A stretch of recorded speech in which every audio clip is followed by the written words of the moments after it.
Hello, this is Richard Wilson. I'm coming to you from Prague in the Czech Republic today, and I want to do a short video on how to be prolific. A lot of people point to my work and they say, how do you get so much done? I had someone speak at my workshop in Singapore a few weeks ago, and the lady said, Richard's accomplished in just about 3 years what's taken other people a whole career to accomplish in terms of recognition within an industry and number of publications and articles produced, etc.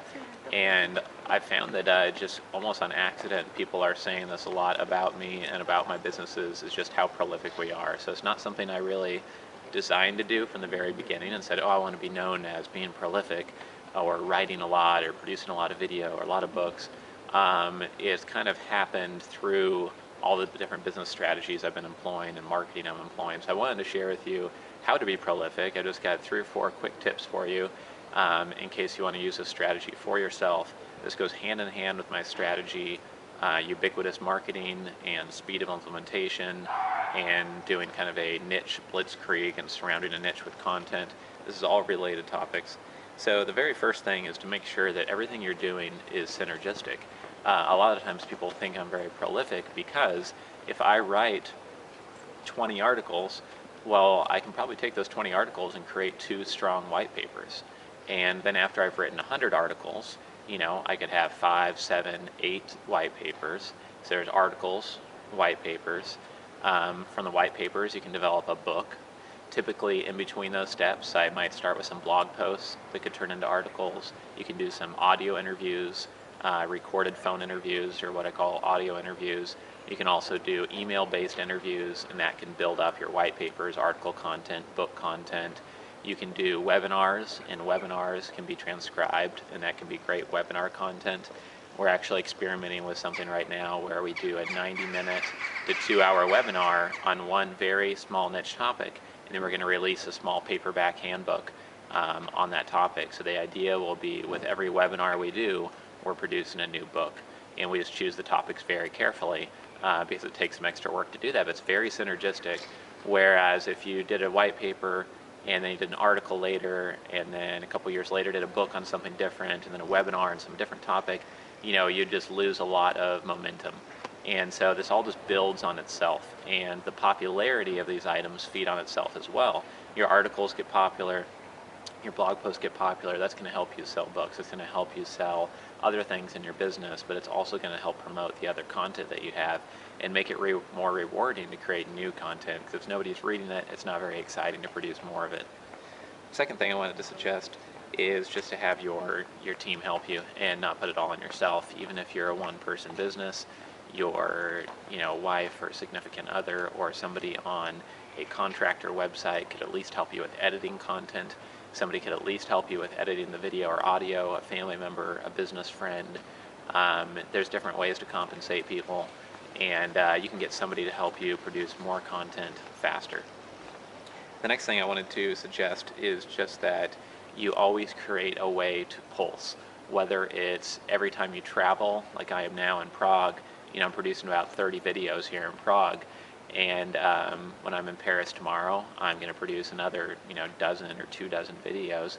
Another way you can pulse is just every morning writing 2 paragraphs as a blog post. Another goal would be to write 1 article every week, and if you do that, you're going to be ahead of 98% of all your competitors, maybe 100% of all your competitors in your niche. So really it's about pulsing and having this consistent rhythm of content coming out. For me, it's every year I want to be writing at least 1 book, and as we come out with these paperback handbooks, that might go up to producing at least 3 or 5 books a year. I'm not sure yet, but at least 1 book a year. I want to be writing content and producing content every single week, and every month I aim to have at least 2 webinars. So I'm always trying to up my game because we operate in multiple markets. If you just focus on one niche market, you can instantly flood it with content within 1 or 2 years, be the most prolific person in that niche. We did that in one niche and realized that we had a process for doing so. So now we have probably 3 different marketplaces where we're very well known, very well recognized, and I'm not just saying this, it is true in the family office industry, for example. Search for the keyword family office book. Our brand is the #1 brand in the family office industry with the #1 association with 72,000 members. Our website's the most visited. Our book is the best-selling book. In the private equity industry, we're pretty well known. We have the #2 website in the industry, which is privateequity.com. And then also within the hedge fund industry and some of our business niches, we're pretty well known as well. So this is something that we really use day to day in our business. The final tip I wanted to provide is just to figure out what is going to make you really motivated to crank out this content when your competition won't. They're too lazy, they're too busy, they have too many other obligations, too many commitments, they don't make this a priority.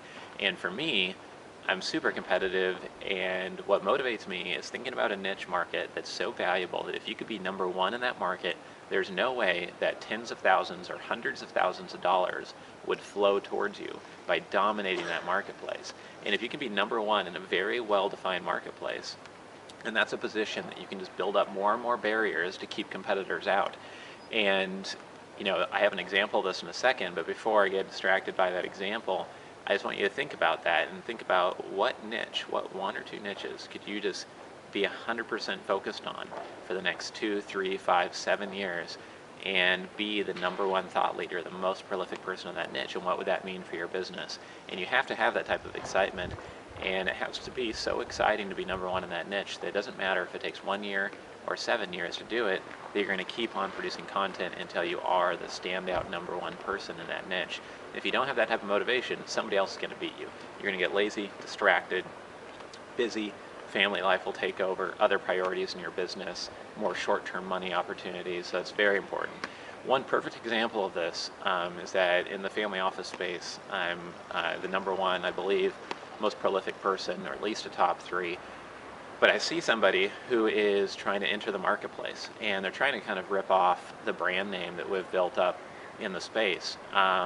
Fortunately, they're not doing it in a very smart way.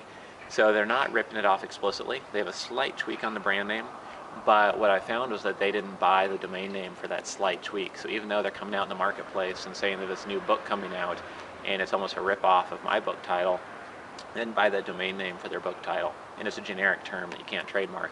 So I bought the domain name, we're going to produce our own free content on that domain name, and we're going to flood the marketplace with great, awesome content on that keyword string. So when people search for their publication, they'll find our stuff and be looped back into our world instead of theirs. So you can get really good at this and defend your business content-wise if you are prolific. It's done amazing things for my business and really helped me move forward. This is Richard Wilson, company from Prague. I hope you enjoy the video, and I'll see you again soon.